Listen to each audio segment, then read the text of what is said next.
L'actualité en province a été dominée par la supposée vente de 42 000 hectares de terre par le gouverneur de la province du Kwilu, M. Willy Tshundala Sang. Messieurs et dames, vous êtes sans ignorer que les réseaux sociaux, je disais, et la population ont eu à être secoués par cette rumeur. Et oui, c'est une rumeur puisque après avoir eu à Bandundouville, M.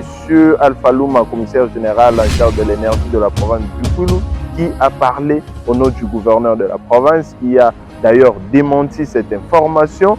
Nous sommes actuellement à Mouchi-Pentan. Oui, Mouchi-Pentan qui est situé à près de 38 km de la ville de Bandundu. Messieurs et dames, nous sommes les as de la presse.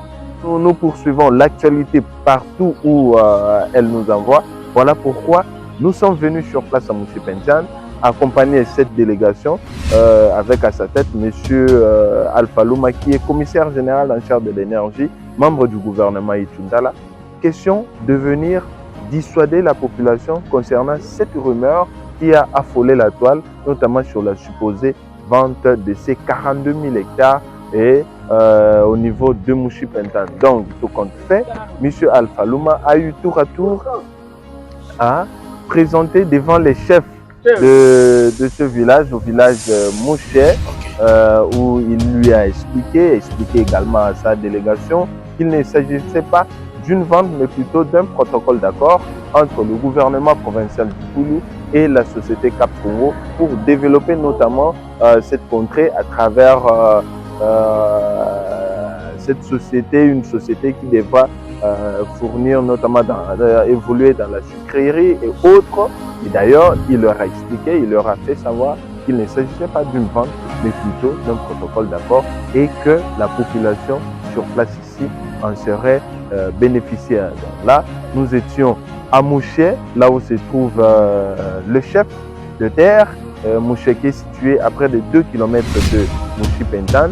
Je voulais suivre ces explications de Maître Alpha Luma qui a eu à présenter ou à fournir auprès du chef du village et des membres de sa communauté.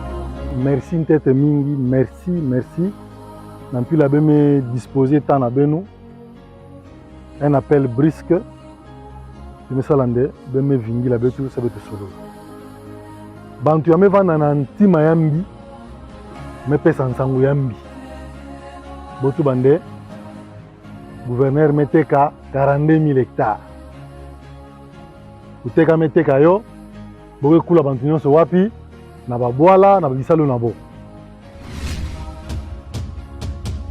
Betu me vanda, betu me monande.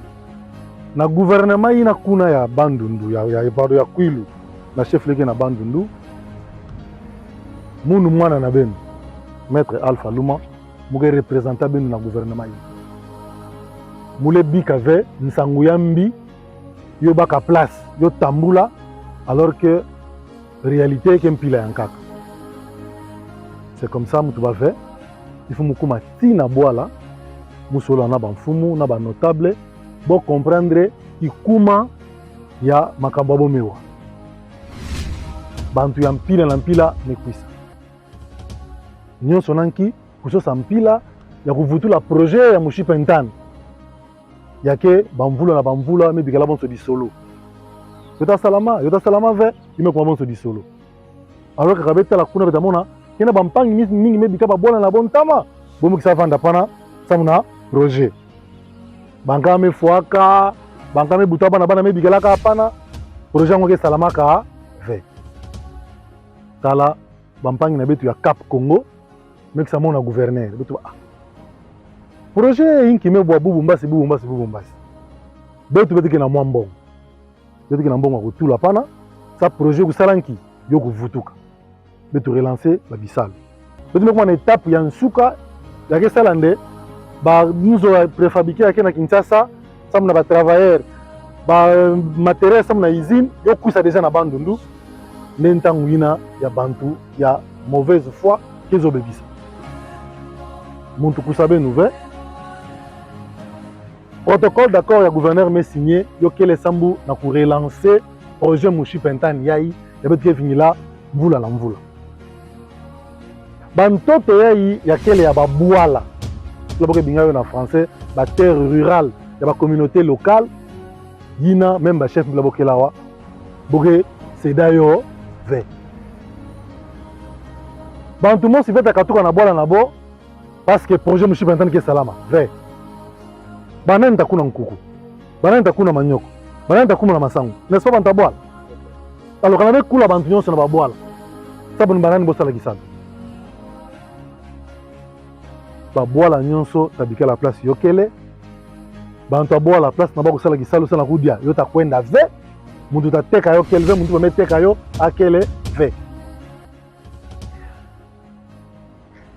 après étape yai beta créé commission mosi je crois inspecteur Kezabayo ba couche nyonso tavanda betu banta gouvernement tavanda na assemblée banta vanda na société civile banta vanda benu kwa kumpe na niveau local ba chef de groupement tavanda ti représentant nabo communauté locale mpe tavanda ti représentant nabo à ce moment ina beta sala ba bingayo plan d'occupation sam na kuzaba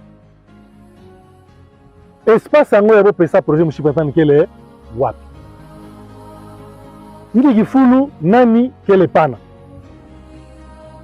Et ça sera un grand travail à faire. Je crois que déjà l'athée à Barata Vandaka wana mimi na luta na ku identifier ba fermier.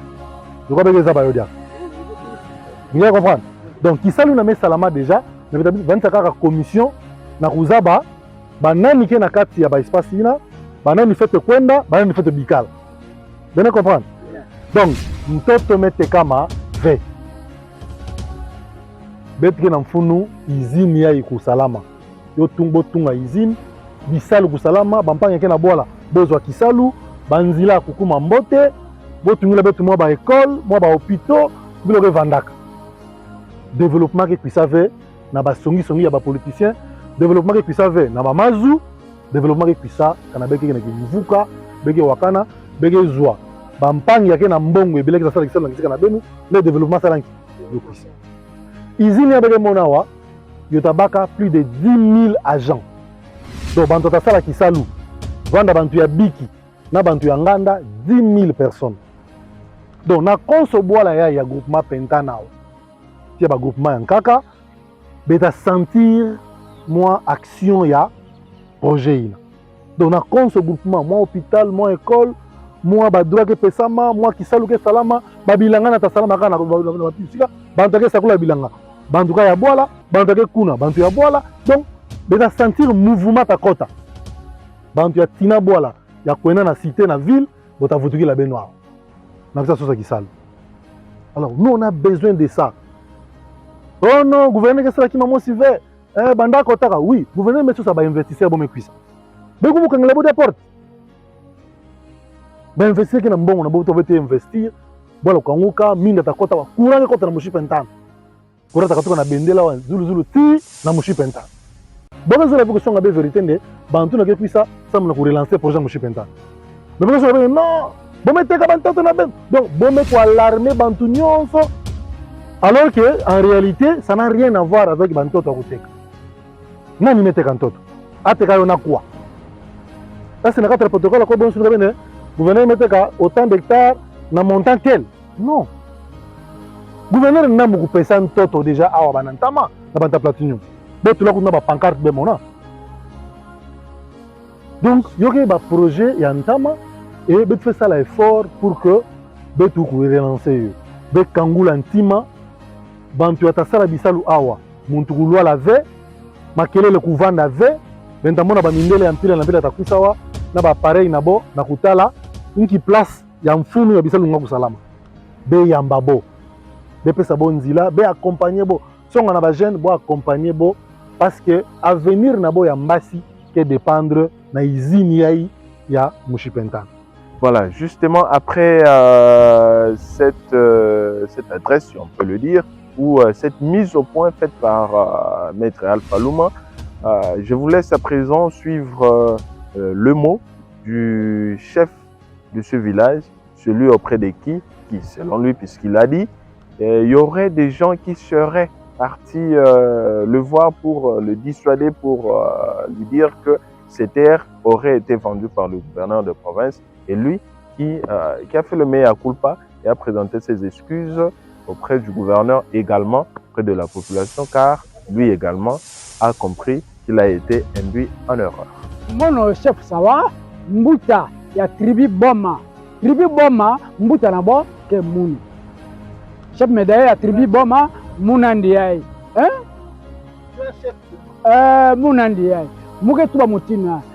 Gouverneur Tete, Alimi Samu, kana wati ndingambi na jina mo alimi samu mule bebe sa réputation nandi ve muna ataki lu mo shime kutanati gouverneur Itundala nde betu teka ntoto bien non kaka baina ke zola bantu boka binyo bakakara mo chen oba lutana nsango mo cha luvunu ya muyibi sana ku bebe sa réputation ya Itundala mais makambu ina ntoto boka tekayo na porte na fenêtre ve ebuna muke ndiba bimi na ve betige na kukinga kisalu kwisa bana mon kwa nzo yae ke noko na mo tibubu yae kisala ngo bana mobutu betige mona yo ve ina betige kinga yo ina betige dila betu tuba na monoko ve betige zola kisalu kwisa sa population bo sepela ntoto betige ya kuteka ve betu pige teka ntoto ve betige pisa bantu bo sala kisalu sa population bo bénéficier na mo chef ndika na mo yo ina. Merci beaucoup. Là, vous venez de suivre le chef de ce village. Je vous laisse à présent de suivre tour à tour quelques jeunes qui se sont proposés pour parler au nom de leurs et qui d'ailleurs attendent avec impatience l'implantation de cette usine. Question de leur fournir du travail et également pour bien évoluer car selon eux, ils ont entendu depuis longtemps. Ça fait des années que des promesses sont faites, mais cette fois-ci, ils veulent voir clair et réellement travailler dans ces usines. Comme on l'a dit, Mundo ni mitoué si Séraphin. To kamwe ko yoka ke gouverneur atiki. Mais par contre, na tango bazo tangi la biso message yango balobi assemblée provinciale et signé contrat na ba investisseur ya cap pour na musala. Mais na munoko tozo yoka ke ateki. Population baza soulever. Wana eloko moko eza na kopesa biso kobanga est-ce que bato yango baye bayoki oyo ezolobama neti toyoki bakima biso biso tolobi boye soki une fois bato oyo bakimeli biso na population ya Mushipentana. S'il vous plaît, bino ba homme politique bokeba na propagande na bino na elle na biso. Toko tia bino poso ya bitabe toko faire glisser bino na kati ya biso ba jeune. Donc tozali na pema moko na minito na o biso tozo yoka. Po en live biso nde toko yebisa bino nini yango ezali. Parce que bato yango neti notable azana koloba. Toyebi bango. Tolia na bango kwanga. Tolia na bango fufu place biso tozalaki. Ba yebisaki biso ke toye pona musala. Biso pe kati na bango kotambola na bango komema bango mwa nzela. Tolia pe mwa 10 francs na ba. Toyebaka ke tozali na rendez-vous ke batu incertain batu moko boye sengeli bayela biso. Et puis batu yango wana pe biso na bango to correspondaka. To sololaka na bango. Nga naza garçon Mushipentana, mais nazali figuré na elle wana parce que nazalaki na sentiment ke ngai na sala d'abord musala ntinga nazali wana depuis nasilisa classe nasala mosala te bayeli biso toaccompagne bango tobandaki kozelaki bango bakoma mais toza surpris ya koyoka bateki mabeli na gouverneur bateki tout ça mono zina na muke nyango Noël ti ya betu mebandaka na ntoto na betu j'espère que non keti ba papa ya mekwisha awa na kokinga kisalu ya Shikleri na Mushipentan depuis 1975 yo mebika salama ve en grand étonnement na ba 2023 betu mebanda komona ba partenaire ke kwisa sana ku société betu na bisalu en tout cas vraiment betu mesepela nayo betu tayamba bo maboko kukanguka ba homme politique nake na mpusa yo salama ve boke mona ke agriculture kwisa na Mushipentan bo sumbaka soit bo salabuna bo natila betu document mosi ya ke témoigner ke bo sumana bankoko na betu soit na banoko na betu bo kwisa tiyo bo présenter mais kana yo keve bo bika kutula bankaka ya mpamba isalu yo kwisa sambu ba jeune vanda satisfaire na bisalu ya batata na boti bankoko na bo vakinga bo mebika sala yo ve bo mebika zwa yo ve potakome pesame la betu yo tava fier na province na betu yo tabika la histoire munene. Voilà, donc là vous venez de suivre tour à tour Maître Alpha, après le chef et enfin ces jeunes de ce village qui ont exprimé leur voix. Maintenant nous sommes à Mushipentan, au centre, là vous voyez, il y a quelques maisons qui avaient été construites par l'ancienne société, mais cette fois-ci, la nouvelle va devoir venir implanter des maisons préfabriquées ici.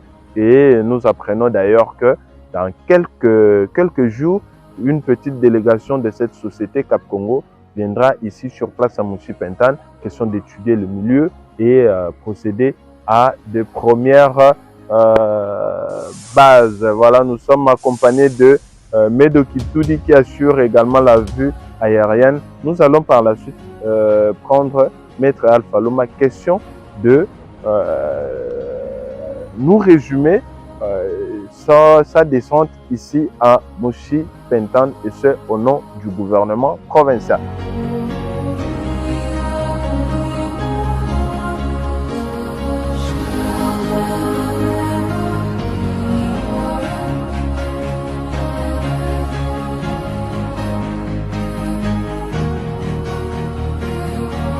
Voilà, nous sommes sur place à Mushipentan, comme je vous ai annoncé, après le village Mouché où Maître Alpha Loma, l'envoyé spécial du gouverneur, auprès de ses chefs, lui a expliqué le contour de ce protocole d'accord et il a démenti formellement cette nouvelle liée notamment à la supposée vente des 42 000 hectares, mais je le laisse quand même nous expliquer, Maître Alpha.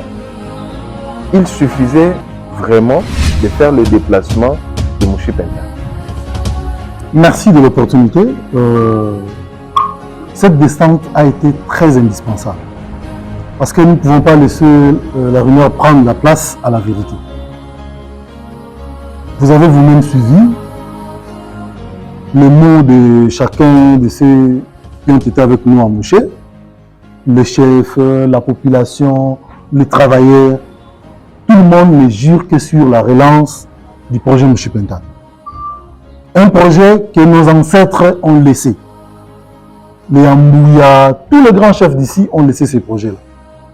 Voilà qu'à l'époque des Sawa, Cap Congo est arrivé pour nous aider, nous, gouvernement, qui est allé à la recherche des investisseurs pour la relance de l'agro-industrie. Et tout d'un coup, surgit une très fausse nouvelle selon que le gouverneur a vendu des terres. Je vous l'ai dit ce jour-là. Chez nous, nous avons des terres rurales qui servent à l'agriculture, à la pisciculture, l'élevage, tout ça. Ces terres-là, réservées à la communauté locale, ne peuvent pas être aliénées.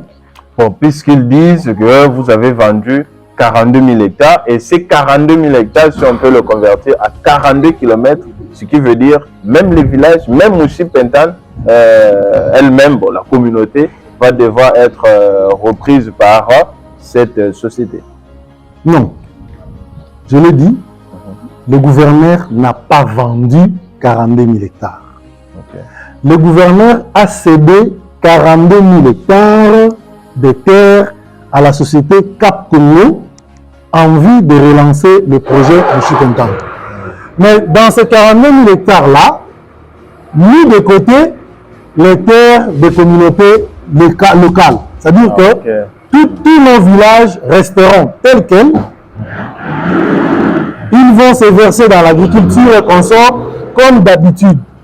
Donc les terres rurales aux alentours de nos villages vont servir à l'agriculture de subsistance comme d'habitude. Voilà, comme d'habitude. Mais les terres domaniales seront déversées du côté de la société pendant 25 ans, c'est un contrat d'affectueuse, pour la relance du projet Mouchi-Pentang.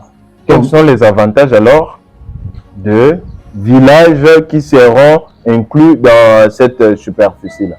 D'abord, elles auront leur propre terre. D'abord, on commence par le cahier des charges. Dans le cahier des charges, on aura des écoles, on aura des hôpitaux, on aura des routes, on aura pas mal d'infrastructures qui vont compenser les terres qu'on va céder pour l'agriculture industrielle.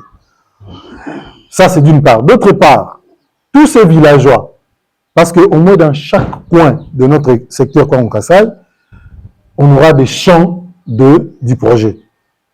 Okay. Qui vont sarcler, qui vont cultiver, qui vont transporter. Ça sera des villageois. Donc c'est vraiment de l'emploi qu'on donne aux villageois. L'usine, sinon le projet, va générer jusqu'à 10 000 emplois. Wow. Donc on aura 10 000 agents, ceux de bureaux et de terrain compris. Ça, ce sont des emplois directs. Mais on aura également plus de 10 000 emplois indirects. Ceux qui viendront de façon ponctuelle travailler dans des champs. Soit pour disons, les travaux de l'agriculture comme tel, soit pour le sarclage, soit pour... Donc, il y aura des étapes. Les agronomes sont là, ils maîtrisent bien les cultures et les techniques culturelles. Mais sinon, nous, en tant que politiques, ce qui nous a été demandé, c'est cette émulation-là, c'est le lobbying pour qu'on amène ici des investisseurs qui ont des moyens et qui peuvent relancer le projet. Donc c'est à leur avantage. C'est vraiment à l'avantage des villageois. Le premier bénéficiaire, c'est d'abord le villageois. Et de deux, ça va relancer l'économie chez nous. Nous aurons de farine, de sucre à exporter cette fois-là. Donc ça va partir d'ici pour soit Bandundu, soit un port qu'on va créer sur la rivière Kassai ici. Et ça sera des marchandises que nous allons pouvoir exporter pour Kinshasa et ailleurs. Un sacré investissement. Vraiment un investissement à la hauteur de 50 millions de dollars. 50 millions de dollars seront vraiment versés pour cet investissement. Déjà, le mois prochain, nous aurons des maisons préfabriquées pour abriter les résidences, disons, des agents. Et parmi ces agents, il y aura de ceux qui viendront d'ici. Ici, dans ce village, pas du côté Mbaka, parce que nous sommes originaires d'ici. Voilà. Il y a Mbaka comme village. Quand tu dis que vous avez été cité, voilà. Non, j'ai été cité comme quoi, quand le gouverneur a envoyé la première délégation, il y a le directeur de cabinet Philippe et le secrétaire général du gouvernement Mouma qui étaient venus ici. Il y a des ceux qui ont pensé que ce n'était pas bon, parce que dans ce gouvernement-là, il y a un mouvement. Je ne suis pas tribaliste, mais il y a un mouvement à la personne de Maître Alpha Luma. Voilà. Comment il n'a pas fait partie de la délégation? Ça a été un souci, non?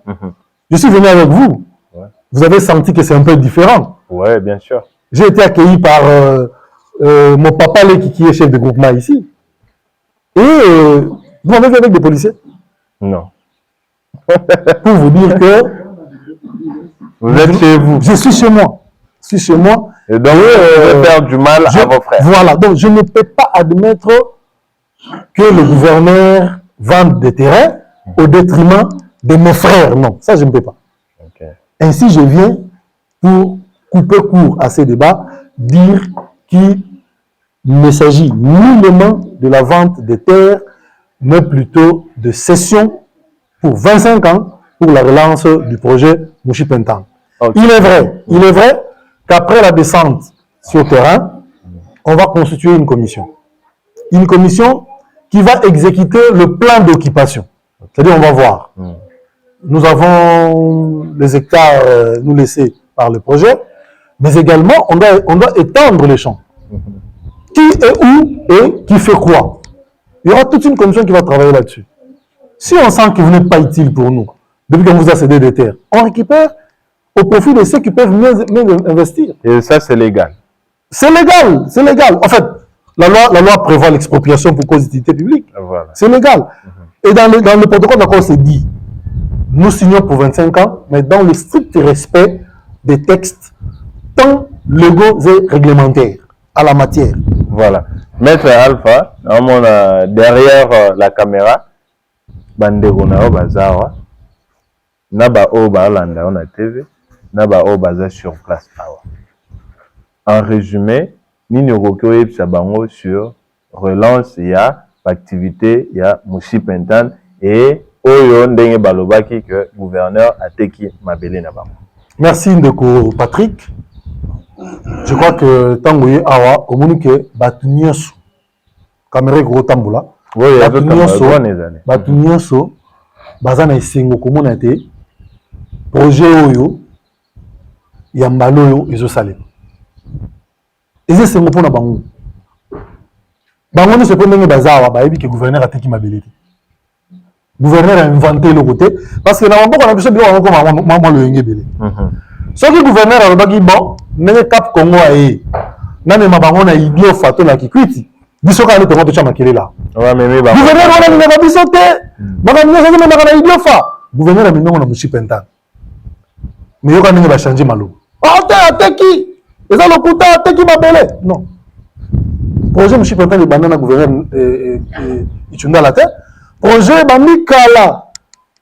Mais tant que le gouverneur a liboso ya bandu ndo ayaki na platinum entreprise moko bango bayebi bayebi ndenge esukaka commission noyaka mpe na basud-africain mo awa esukaka mpe kaka na nzela biso au moins toye na cap congo toki na baétape presque nyonso donc ndenge toyoka boye lobi na ntongo awa bokomona mindele bazwa na étape asuka omoni drone oyo ezolakisa awa ya bajournaliste bango bazwa na drone mosusu oyo ezolakisa yo keno awa folo na masango awa folo na nguba awa folo na koko yo to ndoka na se o lancer à la question que non espace oyo eloko boyo donc tozoli na to keni na moi technologie mususu développement ya bato no somoni awa ba ko senga kaka musala ko yate so ba jeune la plupart bazo senga musala ba mususu batika bamoko na bango musika baya awa pona musala oyo ti le laisser les marater batata na bango bakufa kutu bamusu babota maka awa batata bayaka esimba te babota bango batikala awa ti lelo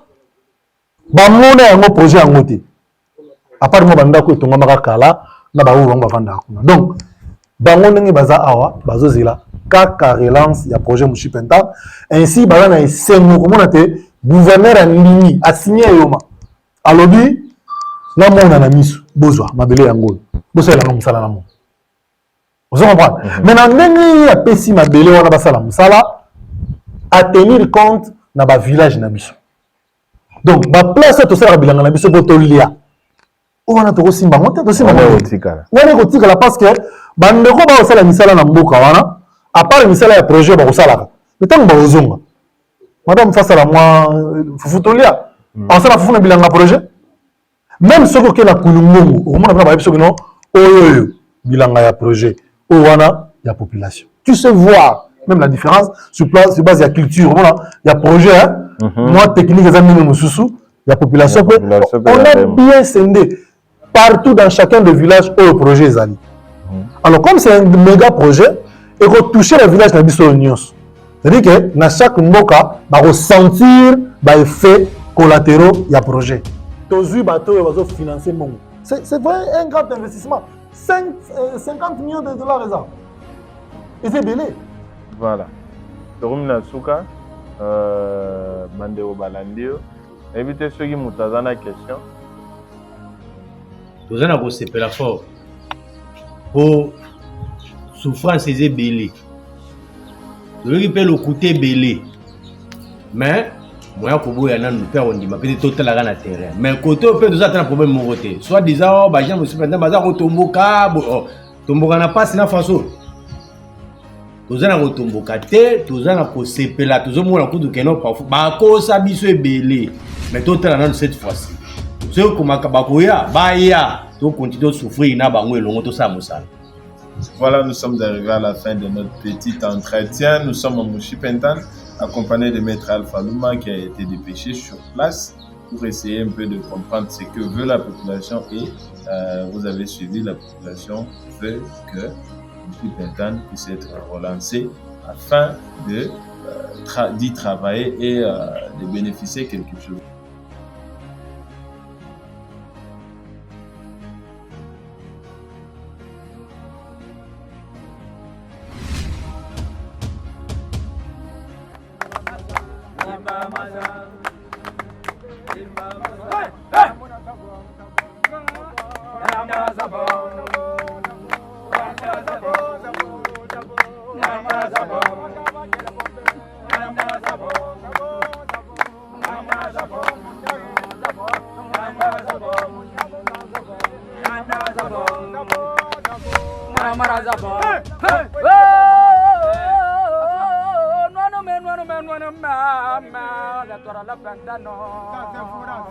Mon Dieu,